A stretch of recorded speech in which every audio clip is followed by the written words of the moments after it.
كنتم خير أمة أخرجت للناس تأمرون بالمعروف وتنهون عن المنكر وتؤمنون بالله. الحمد لله رب العالمين والصلاة والسلام على أشرف الأنبياء والمرسلين. Voici Muhammad alayhi salatu wassalam.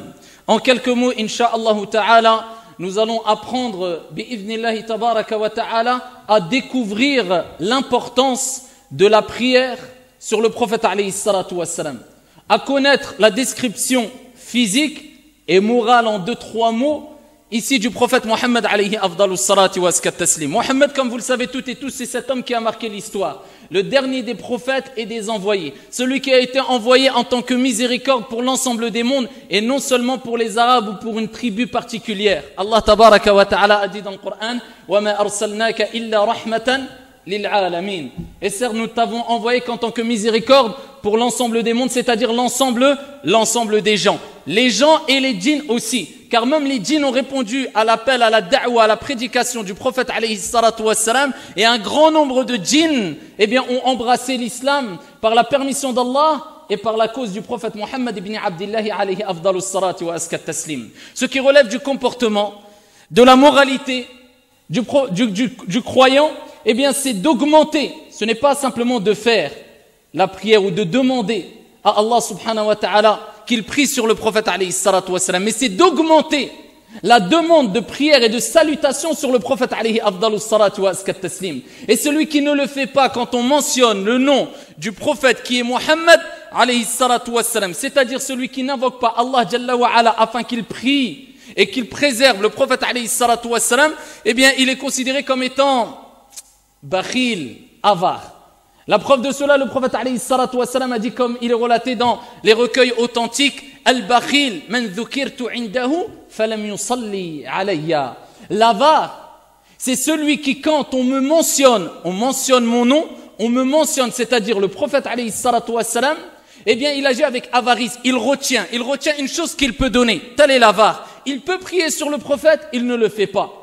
Le prophète, il dit, c'est celui-là l'avare, celui qui, quand on me mentionne, ne prie pas sur moi. Bien sûr que les savants divergent. Est-ce qu'on fait la prière sur le prophète quand on est le jour du vendredi, alors que l'imam, ici, fait le sermon du vendredi? Et bien sûr que si, à chaque fois que l'imam mentionne le prophète Mohammed alayhi salatu wassalam, on le dit à voix haute, cela pourrait poser un petit problème quelque part. Parce qu'on serait peut-être perturbé ou on perturberait les gens autour de nous à force de répéter alayhi salatu wassalam. Mais c'est une divergence au sein des gens de science. Nous parlons à un moment ou à des moments où il n'y a pas de divergence. En dehors du sermon du vendredi, en dehors de ce temps où l'imam prêche et exhorte les gens, il est important à chaque fois qu'on entend le prophète Mohammed de dire alayhi salatu wassalam, ou bien sallallahu alayhi wa sallam, ou bien Allahumma salli wa sallim ala sayyidina Muhammad, ou bien ala nabiyyina Muhammad ila akhirih. Plusieurs formules, bien sûr, ici sont autorisées à partir du moment où on demande à Allah jalla wa ala de prier sur le prophète alayhi salatu wassalam et de préserver le prophète alayhi salatu wassalam. Que veut dire alayhi salatu wassalam en 2-3 mots? Les savants ont divergé. Quand on dit alayhi salatu wassalam, il y a 2 termes: as-salah was-salam, la prière et le salut ou la préservation. As-salah 'inda al-jumhur, quand on parle de prière. Chez la majorité des gens de science, quand on parle de prière d'Allah tabaraka wa ta'ala en faveur d'autrui, en faveur d'une personne, en faveur d'un prophète, cela désigne la miséricorde ar-rahmah. C'est-à-dire que quand Allah jalla wa ala fait ses prières pour le prophète ou pour une personne, c'est le fait qu'Allah jalla wa ala fait miséricorde. Donc on implore à Allah tabaraka wa ta'ala, on implore notre Seigneur de faire miséricorde au prophète Mohammed alayhi salatu wassalam. Et quand on parle de as-salah min al-malaika, la prière venant des anges, quand les anges adressent leur prière, cela signifie al-istighfar, c'est-à-dire la demande de pardon. Donc al-malaika, quand ils prient sur une personne ou sur un groupe de personnes, cela consiste, ou c'est à comprendre ainsi, c'est le fait que les anges invoquent ou demandent pardon à Allah tabaraka wa ta'ala pour cette personne ou ce groupe de personnes. Et quand on parle de as-salah, des gens, de vous et de moi, quand on adresse nos prières nous-mêmes, cela désigne ad-du'a, Et ici, quand tu dis, ici, je vais faire des prières pour un tel, ou pour une personne, ou pour une tierce personne, ou pour un groupe de personnes, cela désigne, je vais faire des invocations en sa faveur. Et cela, c'est chez la majorité des gens de science. D'autres savants, comme Ibn al-Qayyim, rahmatullahi alayhi, ou bien Abu al-Aliya et d'autres, ont considéré que as-salah min Allah tabaraka wa ta'ala désigne al-thana. Fil mala'il a'la 'inda al-mala'ika. Cela désigne l'éloge dans les hautes assemblées auprès des nobles anges. Comme l'a dit Ibn al-Qayyim rahmatullahi alayhi et un autre groupe de savants, ils ont considéré que quand on dit Allahumma salli ala Muhammad, c'est comme si on disait Allahumma athni ala Muhammad alayhi salatu wassalam fil mala'il a'la 'inda al-mala'ika. C'est comme si on disait oh Allah, fais l'éloge du prophète alayhi salatu wassalam. Mentionne le prophète alayhi salatu wassalam dans les hautes assemblées auprès des nobles anges. Et cela est une explication qu'ont apporté un groupe de savants. Si on parle maintenant de as-salam, as-salam, ce qui désigne le salut ou bien la paix ou bien la préservation. Quand tu dis Allahumma salli wa sallim ala nabiyyina Muhammad, ça veut dire quoi wa sallim? Tu invoques Allah tabaraka wa ta'ala de préserver le prophète Muhammad alayhi salatu wassalam lors de son vivant. Donc cela était valable lors de son vivant. Maintenant le prophète est mort, cela est toujours valable.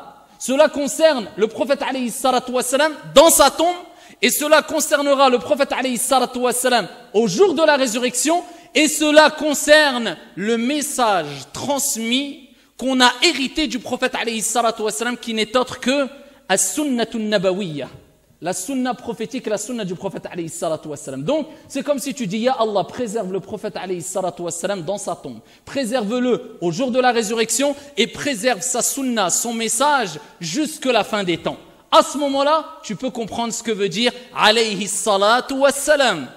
Et sachant que le prophète nous a dit d'augmenter les prières sur lui le jour du vendredi, particulièrement.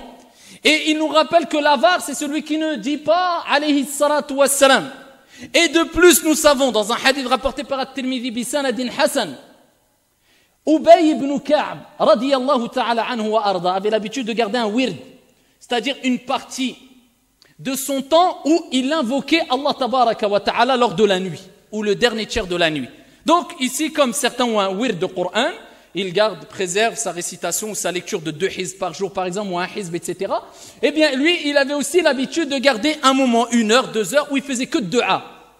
Et le prophète, alayhi salatu wassalam, avait recommandé, ici, de faire les prières sur lui, bien sûr. Ça, c'était quelque chose de connu chez les compagnons.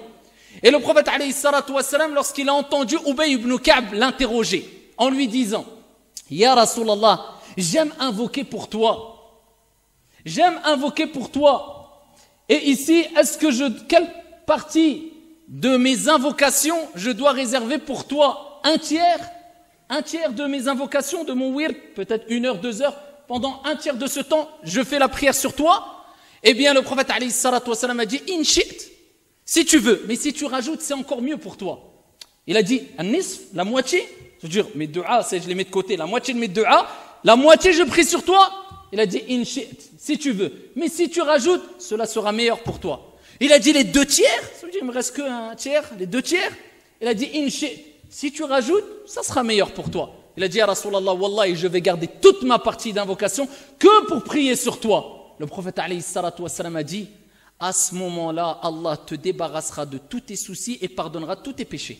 Alayhi salatu wassalam. Donc la récompense de prier sur le prophète alayhi salatu wassalam, elle est énorme, ahibbati fillah. Et de plus, plus tu prieras sur le prophète alayhi salatu wassalam, plus tu prouveras que tu l'aimes, et plus il y aura sûrement des chances, si bien sûr tu mets en application sa sunna, comme il se doit, d'après le temps et l'espace, bien sûr, car cela relève de la sunna, il y aura plus de chances que tu vois le prophète alayhi salatu wassalam lors de ton vivant et au jour de la résurrection, incha'Allah ta'ala, et au paradis, Allahumma amin, qu'Allah nous réunisse tous et toutes avec le prophète alayhi salatu wassalam. Eh bien, ici, ayyuhal ahibba, lors de notre vivant, il est possible de voir le prophète alayhi salatu wassalam. Il y a 2 textes rapportés par Al-Bukhari. Le premier texte, le prophète alayhi salatu wassalam a dit, celui qui me voit en rêve, fi manamih, dans son rêve, il m'aura vu réellement, car shaytan, il ne peut pas prendre mon apparence. Allah Jalla wa Ala a interdit, il a empêché ici à Shaitan de pouvoir prendre l'apparence du prophète alayhi salatu wassalam. Donc celui qui le voit en rêve, il a vraiment vu le prophète alayhi salatu wassalam. Le deuxième texte, le prophète alayhi salatu wassalam, toujours rapporté par Al-Bukhari, dit « Celui qui m'aura vu en rêve, eh bien il me verra en état d'éveil. Quand il sera réveillé, il me verra. » Al-Ulama ont donné plusieurs explications. Parmi ces explications, certains savants ont dit au moment de l'gharghara, au moment de la mort. Vous savez que au moment de la mort, Shaitan il ne te lâchera pas. Jusqu'au dernier instant, il est rapporté que Shaitan viendra auprès de toi et fera tout pour te convaincre à changer ou à abandonner ta religion. Mais à ce moment-là, certains auront l'opportunité de voir Muhammad ibn Abdillah alayhi salatu wassalam. Allahumma ja'alna minhum. Il y a des gens qui verront le prophète alayhi salatu wassalam à ce moment-là, d'après l'explication de certains savants, et cela est en concordance avec le texte du prophète où il a dit « Celui qui m'a vu en rêve me verra lors de son éveil ». Et d'autres ont dit lors de son éveil, cela désigne, eh bien, au jour de la résurrection, car le musulman ne meurt pas vraiment. Si tu meurs, c'est juste une marhala, tu passes une étape simplement, mais il n'y a pas une mort éternelle. Donc ici, tu seras quand même en état d'éveil. C'est au jour de la résurrection, c'est-à-dire c'est une affirmation que tu rejoindras le prophète alayhi salatu wassalam après ta mort. Mais comment est le prophète alayhi salatu wassalam? Parce qu'il faut vraiment voir le prophète. Peut-être tu vas voir une personne, tu vas penser que c'est le prophète, ce n'est pas le prophète. Si tu as vu le prophète, encore faut-il savoir à quoi il ressemble le prophète alayhi salatu wassalam. En 2-3 mots, à quoi ressemble le prophète alayhi salatu wassalam? En réunissant les textes de Bukhari, Muslim, At-Tirmidhi, jugés bons ou authentiques, je vous résume. Le prophète alayhi salatu wassalam était d'une taille moyenne, ni très grand, ni petit. Il avait une taille moyenne. Il n'était ni gros, ni maigre. Il disait il est rapporté dans les textes que sa poitrine avait ici rejoigné, c'est-à-dire en termes de corpulence, on va dire, c'était droit. Sa poitrine et son ventre étaient formés une ligne droite. Ici, le prophète alayhi salatu wassalam était imposant et il aspirait le respect. Le prophète alayhi salatu wassalam, bien sûr, était doté d'une grande modestie, mais il restait imposant. C'était une personne qui était forte. Le prophète alayhi salatu wassalam avait une couleur blanche de peau. Il était blanc de peau et qui tendait vers la couleur rougeâtre, la couleur de sa peau. Le prophète alayhi salatu wassalam avait une barbe pleine. Et le prophète alayhi salatu wassalam avait des cheveux d'un noir intense. Ses cheveux n'étaient ni lisses, ni frisés. Certains rapportent qu'ils étaient un peu ondulés. Ils arrivaient jusqu'à la hauteur de ses lobes ou des lobes de ses oreilles, alayhi salatu wassalam. Et dans d'autres textes, il est rapporté que quelquefois, ils allaient jusque ses épaules, sallallahu alayhi wa sallam. Il avait des yeux de couleur noire et assez large. Il avait de grands yeux, de beaux yeux et d'une couleur noire intense. Il avait des cils qui étaient fournis et des sourcils qui étaient fins. Et ils étaient rapprochés, mais il y avait quand même une séparation entre ces deux cils, alayhi salatu wassalam. Lors de sa mort, il est rapporté qu'il n'avait pas plus de 20 poils blancs, car les poils blancs, d'après un texte, seront lumière au jour de la résurrection. Et c'est pour ça qu'il nous est demandé de ne pas enlever les poils blancs. Il avait pas plus d'une vingtaine de poils blancs entre ses cheveux et sa barbe.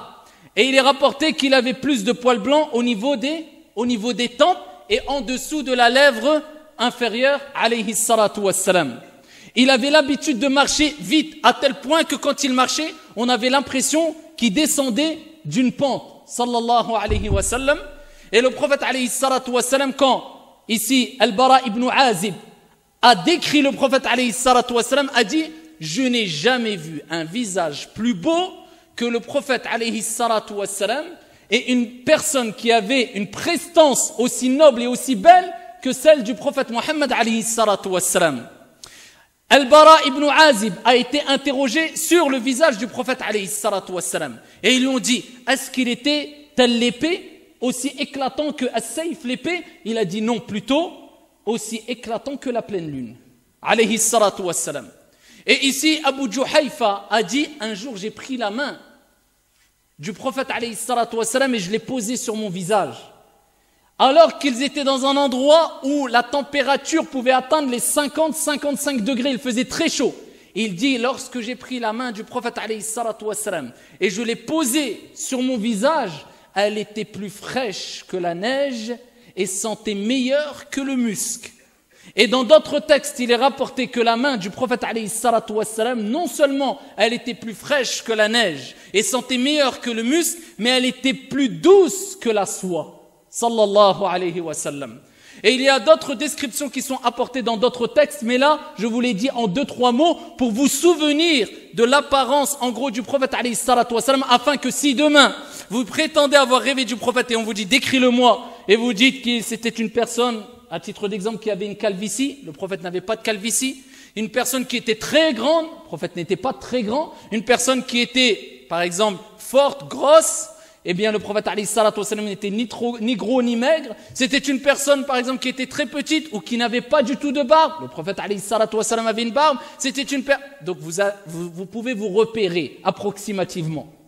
Et au-delà de sa description physique, on pourrait en parler des heures, mais en 2-3 mots, eh bien il avait des qualités aussi morales. Car le prophète alayhi salatu wassalam avait réuni les qualités physiques et les qualités morales. Et pourquoi pas alors que c'est lui qui a dit « Inna Allaha jamil wa yuhibbul jamal » Allah est beau et il aime ce qui est beau, et la créature la plus belle sur la surface de la terre parmi les êtres humains, c'était Muhammad alayhi salatu wassalam. Il est rapporté qu'il était plus beau que Yusuf alayhi salam.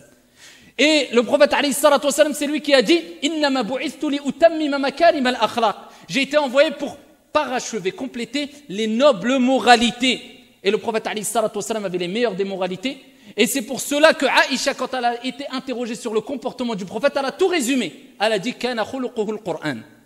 Son comportement, c'était le Coran. Ça veut dire que toute qualité que tu lis dans le Coran al-Karim concernant les bonnes moralités, sache que le prophète alayhi salatu wassalam les avait. Et c'était une personne connue pour sa miséricorde, sa clémence, sa compassion, sa gentillesse, son indulgence. Il pardonnait et il ne se mettait jamais en colère pour sa propre personne, sauf quand les limites d'Allah étaient transgressées. Et le prophète alayhi afdalus salati wa askat taslim était tellement beau et indulgent qu'il est rapporté dans un texte avec une bonne chaîne de transmission qu'une personne parmi les Banu Israël qui avait de la science avait lu dans les livres que à la fin des temps viendrait un prophète. Et ce prophète-là, eh bien, répondrait à l'ignorance accompagnée de méchanceté et d'injustice des gens par la douceur et la compassion et l'indulgence. Il s'est dit, je vais tester cet homme, est-ce que c'est vraiment le prophète alayhi salatu wassalam? Il lui avait accordé ici une dette. C'est-à-dire que le prophète alayhi salatu wassalam avait emprunté chez lui de l'argent ou des biens. Et ici, ils avaient fixé une date. Car quand tu prêtes de l'argent, eh bien, il faut fixer une date. À quel moment tu me rends cet argent-là ou ce bien que je t'ai prêté. 3 jours avant d'aller récupérer ce bien-là, eh bien, la personne est partie voir le prophète alayhi salatu wassalam en disant, je veux mon bien maintenant pour le tester. Je dis, mais il reste 3 jours. Il y avait Omar ibn al-Khattab qui était là. Il a dit, je le veux maintenant. Et il a commencé à proférer des paroles injuste et irrespectueuse vis-à-vis du prophète alayhi salatu wassalam. Omar s'est levé. Omar, il a voulu défendre le prophète alayhi salatu wassalam, se venger. Le prophète, il lui a dit, laisse-le, ya Omar, et donne-lui ce qu'on lui doit. Et dans une version, il lui a dit, et rajoute-lui autre chose encore en plus, si au cas où on lui aurait causé un quelconque préjudice. La personne l'a regardé et il a dit, ashhadu an la ilaha illallah wa annaka muhammadan abduhu wa rasuluh. Il est entré en islam et il a dit, j'atteste qu'il n'y a de Dieu que Dieu et que toi, tu es l'envoyé et le serviteur d'Allah subhanahu wa ta'ala. Il a embrassé l'islam. C'est celui qui était tellement impressionnant et tellement imposant tout en alliant son côté imposant et sa modestie qu'un jour un homme l'a vu, il a commencé à trembler. Le prophète alayhi salatu wassalam lui a dit, calme-toi, calme-toi. Je ne suis pas un roi malik. Je suis simplement le fils d'une femme des Quraysh qui mangeait de la viande séchée. Alayhi salatu wassalam. Il a lié modestie et prestance, et c'est ça le comportement du musulman. Il doit ici quelque part être imposant, mais tout en étant modeste. Et si tu allies cela, tu as suivi la voie du prophète alayhi afdalus salati wa askat taslim. Donc, si quelqu'un dégage la clémence, la douceur, la miséricorde, la compassion, c'est ces mots qui nous viennent à l'esprit quand on parle du prophète alayhi salatu wassalam, qui sache qu'il est sur la sunna du prophète alayhi salatu wassalam. Et celui qui même au nom de la religion, de la sunna, dégage dureté, il se renferme sur lui-même, esprit sectaire, il pense que lui il a la vérité, tous les autres sont égarés. Soi-disant, lui vient de découvrir des choses que d'autres n'ont pas découvert, eh bien qu'il sache qu'il s'oppose à la sunna du prophète alayhi salatu wassalam, et celui-là est sûrement un innovateur qu'Allah Jalla wa Ala nous en préserve. Et pour terminer, Je tiens à rappeler, Ahibbati fillah, que les traits caractéristiques physiques du prophète alayhi salatu wassalam ou pour la plupart relèvent de la sunna qui est considérée adiya ou bien jibilliya, d'habitude. Ça ne veut pas dire, comme il est relaté dans un texte authentique, un compagnon a dit, j'ai vu le prophète alayhi salatu wassalam avec une tunique rouge, je n'ai jamais vu de tunique plus belle que cette tunique sur le prophète alayhi salatu wassalam, que nous on va dire c'est une sunna obligatoire de mettre une tunique rouge. Le prophète avait l'imama. Est-ce que nous on va sortir ici et on va mettre l'imama? Le prophète s'habillait selon le contexte, selon l'espace et le temps.